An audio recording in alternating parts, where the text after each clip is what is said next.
Next Batman, the final Batman so far. Yeah, the most recent Batman. And probably the most badass, Robert Pattinson, the Batman 2022. I've watched this movie once in theaters with Squito, and I remember coming out of the theaters thinking, this is Seven with Batman in it. And Yes. I'm here for it. Like, Yeah. was this film R-rated? No. It was close. PG-13. It was fucking close. Oh, they pushed the boundaries of what PG-13 could be. For fucking real. Dude, this Batman, the film itself, masterpiece. 10 out of 10. Amazing. That being said, does this Batman trump a Bale or Keaton or West? I'm going to be entirely biased. Go ahead. Yes. I feel like this Batman in particular did not have to deal with anywhere near as many variables as a Bale. That's what I think. No. And I think that works in his favor. The fact that the movie was... It's a very simplified plot. I mean, it's a detective story, right? Kind of a murder mystery, and Batman is perfect for it. Of course.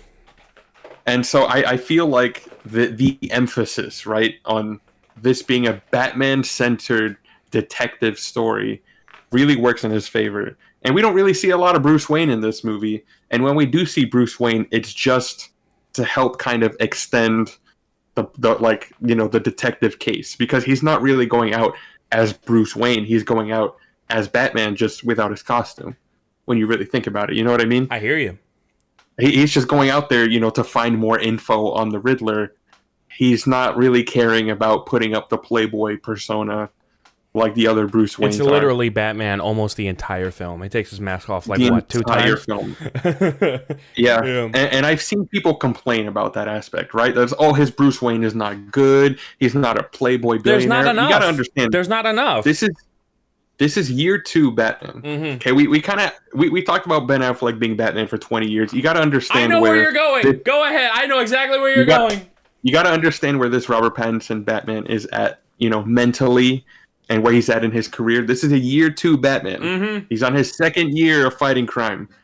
And he does not give a shit about the Bruce Wayne side at all. He wants to make a difference in Gotham. He thinks the only way he can do that is by being Batman. He doesn't see the potential of what he can do as Bruce Wayne. He only sees Batman. He thinks he has to be Batman. He has to be vengeance, right?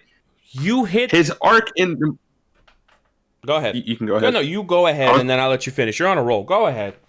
I'm going to say his arc in the movie is about him being vengeance, but learning that Batman is not just a symbol of vengeance for the criminals, but he can be a symbol of hope for the people of Gotham. That's his arc. That's Robert Pattinson's arc in the movie. And one thing I want to add to that, before you continue your point, one thing I want to add to the fact that people need to understand something, that Bruce Wayne right now is non-existent. You mentioned this. He's non-existent to him. Right now he is Batman, 100% Batman. He has fallen into the Batman character to not only to fight crime and to make a change because he's mad at the world, he's aggressive, but it's also to escape the grief that he has for his parents and all the things that he done. The human emotions that he needs to feel, he doesn't need to feel them when he's wearing the suit. So it's an escape. Yep. He's obsessed with being Batman. Because he knows once he takes the mask off, he's got to face the real world, quote unquote. It's hard shit. And I think that's what makes this Batman. And to think fighting crime for Batman at this stage is escapism. It's a wild theory. Go ahead. It is. But it's the truth. And I think that's what makes this Batman so fascinating. He's not, in on TV every day as Bruce Wayne, but he's out in the streets every single night trying to find someone to punch. This Batman is angry, he is brutal, and he's still grieving the loss of his parents like that shit happened yesterday. Yeah. He is so angry. The thing And is, he's not grieving. He's not processing. He's going. He's not grieving. And all of that pent up emotion is turning into rage, which then he then dishes out on the low lives of Gotham. I mean, why do you think he's so aggressive in the action scenes? Like, remember that trailer where he punches the guy so many fucking times? And then when he falls on the floor, punches him twice more? Fuck off. Yep. Yep. You know? He's already dead, you know? So that's why I kind of held back on saying Ben Affleck's the craziest Batman. Robert Pattinson's Batman is something's not right. He's borderline. He's borderline. Like he wants to kill, but he knows he shouldn't. Yeah, he's crossing that line. I'm not going to kill you, but you're going to be eating through a straw. He's for the rest straddling of your life, that line big time. Yeah. It's like an Injustice is like, oh, you can't kill him, but brain damage works. You know. Mm-hmm. Yeah. And his Batman is just so fascinating, and the way Robert Pattinson plays him is perfection. You gotta love it. It's so good. He's a very introverted Batman compared to what we've seen. You know, when he's in a room with, when he was filled with those cops when they're looking around the crime scene in the mayor's apartment, he's just, he's not talking to anyone, but he's just observing. That's what Robert Pattinson's Batman does a lot. He observes. He doesn't speak a lot, and he's not really, the kind to toss up ideas. He's observing, and he's just kind of watching. And the fact that he does that makes him the smartest person in the room. There's a shot in once again when they're the mayor's, crime scene. Right. There's a shot in the movie where I don't know if a lot of people caught this, but there's a mark on the floor, a piece of blood that's left from the murder weapon that Riddler used, because when Riddler killed the mayor, he dropped the weapon and then he had to go and pick it up because it slipped out of his hand. Mm-hmm. There's a small speck of blood from the weapon on the floor. And then, you have all these forensics people, right? People taking pictures of all the evidence and, marking it and everything. Batman walks over to that little speck of blood. He stares at it for a bit, and then he walks away. But the fact that he was staring at that specific spot on the floor, one of the forensic people noticed, and then they took a picture of it. They missed that piece of evidence completely.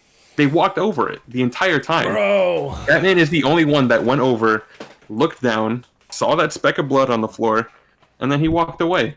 And he just continued looking at the rest of the apartment without saying a word. That's subtlety. He observes.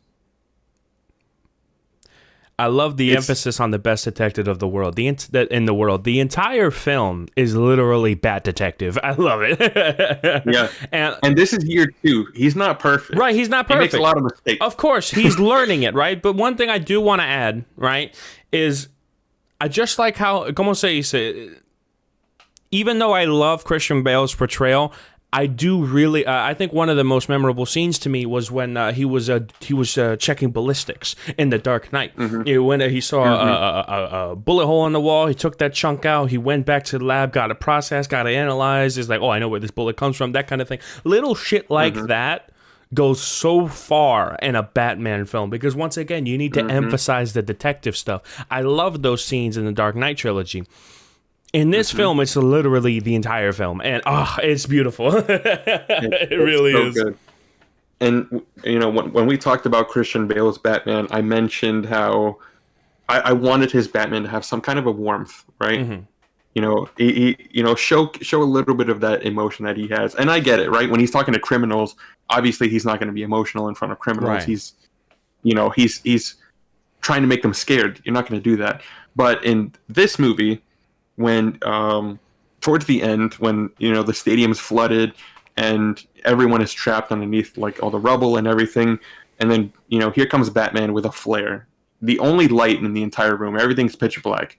He's the only one with a light, and it's just a small subtle thing. Batman moves the debris out of the way, and then you have the newly elected mayor there, and then there's a little kid who was the previous mayor's son, the mayor that died at the beginning of the movie. Mm-hmm. His son is there. And in that first crime scene when they were investigating, the son is being questioned by the police. And Batman notices him, and Jim Gordon says, yeah, the kid found him. And then just the look that Batman gives the kid shows like, he knows what he's going through. He's been in that kid's place. Yes, very much so. And then that kid shows up again later when he's not wearing the suit as Batman.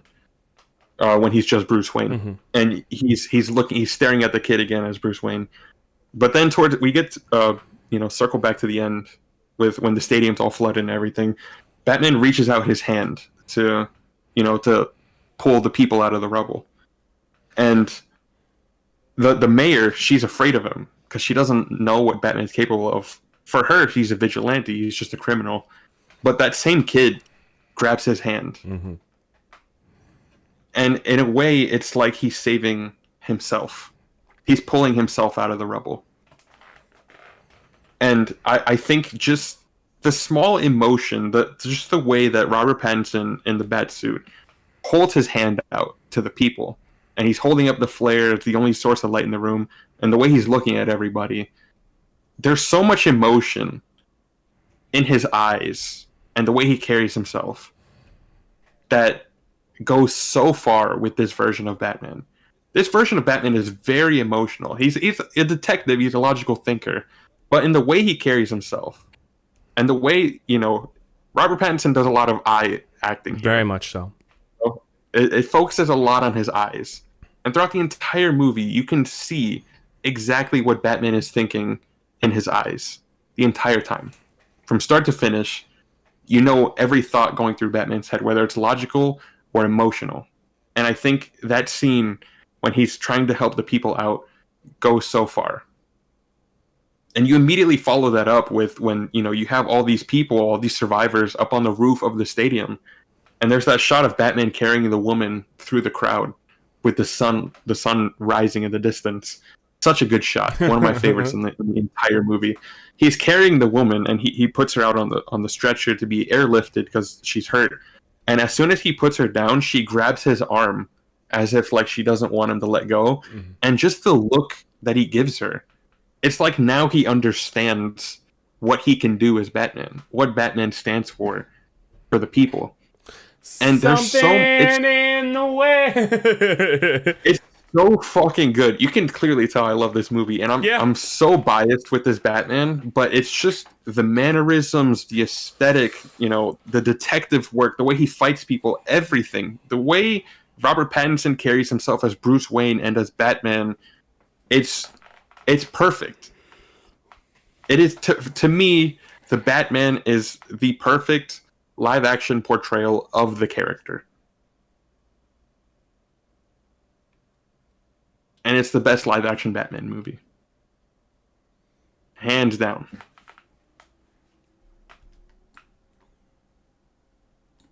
Enough said. Easy. I saw this movie 8 times in theaters.